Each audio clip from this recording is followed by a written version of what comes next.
Hello everyone and welcome to another episode of Airline UK Freakouts. Up first, in Luton, Leo's feeling the heat with one of the most culturally entitled people ever to feature on the series. This has happened before to me, on Ryanair once, and never ever before. Like this. Mr. Egidius is travelling home to Zurich and he's carrying with him a rare viola. This is an instrument worth 150,000 pounds, and it could no way survive the hold. Now, safety is my number one priority. Yeah. So what I'm saying to you is that we need to tag it. So the crew are fully aware that we've seen it here at check-in. What it will go into our fragile hold, which is at the front of the aircraft. But it's still downstairs. It's still not. It's still cold. It can't go on board the aircraft with you. No. Are you aware? It's cold down. It might be worth £150,000, but Leo's not making an exception. Okay. Means if you want to put it down, I want from you a signed statement that you take full guarantee of the full value of this. When we put your baggage receipt on it, that makes us liable for it. Yes, to a certain but to a certain extent, not the full £150,000. No. This is absolutely irreplaceable. Look at it, please, sir. Okay. I must say, I've never had this problem. If I ever have this problem with you, I will not fly EasyJet again, and will make it public. Okay, what I'm explaining to you... I want to show it to you. No. I want to show you what you're doing. Fine. You're quite welcome. I love the little look he gives the camera here before he flexes the viola on us. Okay. This is an instrument. Yeah. 200 years old. One of its kind. Okay. Not the usual digit for denoting the number one, but he's minted, so I'll let it slide.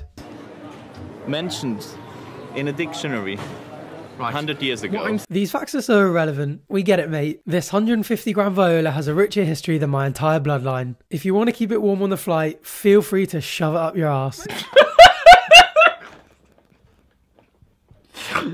I'm saying it's not a case of it definitely can't go in the cabin, but it's something that we can't ascertain until the aircraft lands, and we can ascertain how many people have checked in, and I can see how much of the stuff in the crew holds. So what we will need to do is tag it as if we're going to put it into the hold, and then I will come to the aircraft gate with you, and we'll be able to check with the crew. But you will need to tag on it for the meantime. I've got other things to deal with at the moment, so if we can meet back here in about half an hour. Can I have your name, please? Yeah, it's Leo. Leo. Yeah. Thank you. Thank you.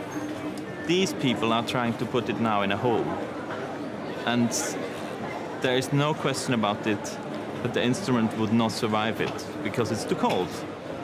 That means they're actually trying to ascertain that this instrument is dying, and that's not possible, yeah? He really doesn't think a lot of these airline staff, does he? Just say what you really think of them. Not stupid exactly, but not academic by a long chalk. It's not that I'm better than this, it's just that I'm much cleverer than you need to be to work here. Sometimes in these freakouts, people need to realise that just saying please can go a long way. This next guy, however, might be overdoing it a little, and Supervisor Kwasi is not having any of it. I can just walk straight through the best handling. I can get on. Will you please try and get me on this plane? I can't get you on it. Please. I can't. Why? I'm sorry, I can't. Why? The check-in is actually closed. I know That flight the boarded. I can't. But I can go on board. I can be on it in 2 minutes. I can walk straight through. I've got everything. Russell is travelling to Zurich to spend the weekend with his girlfriend, but he's been caught up in traffic and has missed check-in. I'm just begging you. I'm begging you, There's please. no need begging. There's no need begging because I'm not going to change my mind here. Please. You're not listening. No, I am listening. I am listening. I am listening please? to you. Yeah, I am listening. Please, I haven't seen my girlfriend for 3 months, so the next flight's not till 1:30. Please, just try. Oh, please. He's tried. He's tried it, and the answer is no. And I'm telling you as well, the answer is no, sir. We have a scheduled line. I know you do. I know you do. But I can get on it. I'm not going to cause anything. No, I cannot get you on this flight other than getting on to the next one, sir. Please, will you just try for me? There's no point keep going on about it, sir. I can't get you on this flight. Sorry. Please try, please. Each year, EasyJet carries 500,000 children, but there can be complications, as one family is about to find out. Every airline has a different policy, and it does state on the terms and conditions when you booked on the internet that we wouldn't accept them when they arrived here. A 14-year-old cannot take responsibility for somebody under that. What are the ages of the children? It does state that in the terms and conditions on the internet. The Martinellis have booked their daughter and a family friend on a flight to Belfast, but at 13, the friend is too young to fly without an adult. Go have a look at the flights for you. Supervisor Jana Wyatt can't let the 14-year-old take responsibility. Can you? I'm happy to fly out, and if you can get a plane back, if you'll pay for the seats, because we cannot. We can't pay for the seats. This is a no-win situation, isn't it? It does state on the internet before you booked that this would happen. This is just pathetic. It's. Well, are you prepared to pay for the ticket? Because I'm not paying for the damn ticket. No. Let me ring reservations and. I mean, this is a money-making exercise, isn't it? You want somebody to go and escort someone to come back again, and who pays for the ticket, for the extra ticket? I must pay for it. No. The 14-year-old's okay to travel, but she can't take responsibility for the 13-year-old. She has to be 16. So they came to check in. It was booked over the internet, and obviously they hadn't read the terms and conditions. It does state in there that they can't travel. This is a rip-off. Back at the terminal, Russell's not giving up and Kwasi's not giving in. Once the flights Will start you boarding. please just try for me, No, please? I can't. You're not listening to me. I am listening. Once- I am listening. You don't understand how serious this is. I haven't seen my girlfriend for 3 months. That's all. I'm sorry. I I know can't get you're on it. sorry, but I can't get you on this one. I'm going to get you on to the next one. this one's not Sorry. till 1 o'clock. Sorry. Please try, please. No, it's been Please, tried please, already, and I please. can't keep trying. Oh, please. Please, will you just ask them, please? The answer is no. They've said no twice. They can't say no. They can't keep saying no. I can't keep calling them. Please try for me. Please, I'm begging Sorry. you. I'll get on my knees in front of the camera. Oh, kinky! No. It won't do me. It won't do you any good.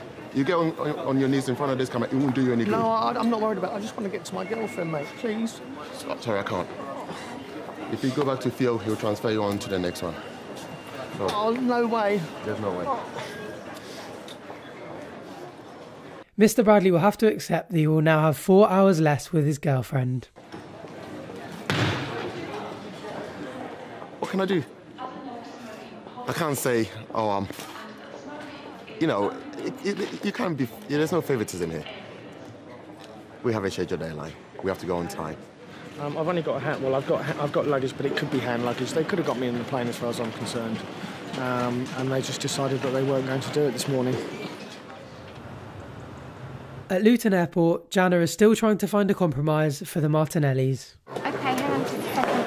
Dave, can you include one mail on your figure? Suggesting that I should go with them, well, at least one of them, the youngest one, over to Belfast, which I should have done in any case. So I have to pay for a ticket to go across to Belfast and, you know, come back merrily the same day. What is tomorrow morning? I'm off to France at 3 o'clock in the morning. Can sell you a seat for £100. Oh, that's very reasonable. That's the cheapest that we can go. That's a great £50 offer. each way. I've already had to pay another £140 on top of the original one. Fine. Whenever you sign a contract, do you not read it before you sign it? I've dealt with many contracts and contractors. It's never fair on either party, and there is always a compromise somewhere. And my compromise which is what I'm trying to do. I cannot give you a seat free. So how are we going to get back from Ireland, though, to England? Who's going to travel with us there? Somebody will need to. That's another ticket for some rip-off. Or travel Absolute here with them. thieves. Realising he has no other choice, Mr. Martinelli pays the £100. Here we are, sir. If you'd like to go straight through to gate 11, please. Gate 11. Bye. Bye, have a lovely holiday. I'll send you a postcard, eh? I know it says in the terms and conditions, but I do feel for the Martinellis here. When they booked online, there really should have been some kind of warning pop-up saying there needs to be an adult to fly with the children in the booking. Several £100 is such a big price to pay for just not checking the terms and conditions. Back in Luton, the Zurich flight is now boarding and Leo is nowhere to be seen, so it looks like Mr. Egidius is going to have to win the battle one last time. No, you can't say that. If you have tag on it, you just go to the hold of the aircraft. No, it can't go in the aircraft. Can I talk to the captain? That's why it's had a tag on it. Yes, exactly. That's why I talked to them. And they said I have to talk to you, and then I can talk to the captain. No, but if you have a tag put on the bag, then it has to go into the hold of the aircraft. That's why it's been tagged. Okay, then it goes as a carried item. On this, and this goes into the hold. No. That is the item. No. If you're not willing to put that in, then you won't fly. Yes. That has been had a tag put on it. Please speak to the captain? You Can I please speak to the He'll captain? tell you the same thing. Yes, can I ask him? No, you don't have to ask the captain. But You've I been would told like to check ask him. him. Right, if you want to wait one side, we'll check the other passengers in. Because at the Listen, moment, I can't... yeah, I know, I understand we have all not very difficult thing time. But this is a musical instrument. In case you didn't know, it's worth £150,000, it's 200 years old, and it was mentioned in a dictionary 100 years ago. It's one of a kind. Yeah, it gets put into the fragile hold of the aircraft. Because of the hole, it's too cold. It dies. You mean it dies? It's only an instrument, sir. No, it's a wood. It's a viola. Somebody up Okay, there. can I speak to the captain? You can speak to the captain or you can speak to the dispatcher. I want to just do it very friendly, Thank you. yeah? Make it your final. Okay, thank you. Thank you very much. Out on the tarmac, he walks straight past dispatchers, the captain, and the crew. With his one-of-a-kind viola stowed safely overhead, no one can ask any questions because he is apparently asleep. Outstanding move. Swiss Viola Man 1, EasyJet 0. Well, that's all we have time for today. If you want to be notified of the next episode, hit that subscribe button and turn on notifications. As always, I'll leave my links to my Twitter and Instagram down below, and if I'm not at my follower limit, I'll follow you guys back. Thank you for watching, don't forget to like and subscribe, and I'll see you guys next time.